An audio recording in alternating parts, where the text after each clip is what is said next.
বাংলাদেশে বর্তমানে অবস্থান করছে 10 লাখেরও বেশি রোহিঙ্গা। এর মধ্যে 2017 সালেই মিয়ানমার থেকে বাংলাদেশে ঢুকেছে 7 লাখেরও বেশি। এখনো অনেকে চেষ্টা করছে আসার।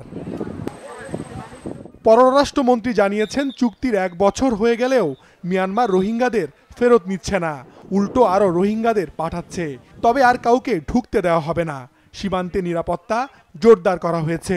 আমরা মোটামুটি বর্ডার সিল করে রেখেছি। মায়ানমার ওদের পাঠায় যখন কোনো কন্ডিশন দিয়ে পাঠায় নাই, আর এখন নেওয়ার সময় তারা বিভিন্ন ধরনের কন্ডিশন দিচ্ছে, হেই নিবে সেই নিবে, এইরকম হলে নিবে না। বাবা, এগুলো তোমাদের লোক এখানে আসছে, we want all of them to go back. জাতিসংঘের শরণার্থী বিষয়ক সংস্থার বিশেষ দূত হলিউডের অভিনেত্রী অ্যাঞ্জেলিনা জোলি 3 দিনের বাংলাদেশ সফরে শুনেছেন রোহিঙ্গাদের উপর মিয়ানমার সরকারের নির্যাতনের কথা। শেষ দিনে পররাষ্ট্রমন্ত্রীর সঙ্গে বৈঠক শেষে তিনি এ নিয়ে কথা বলেননি।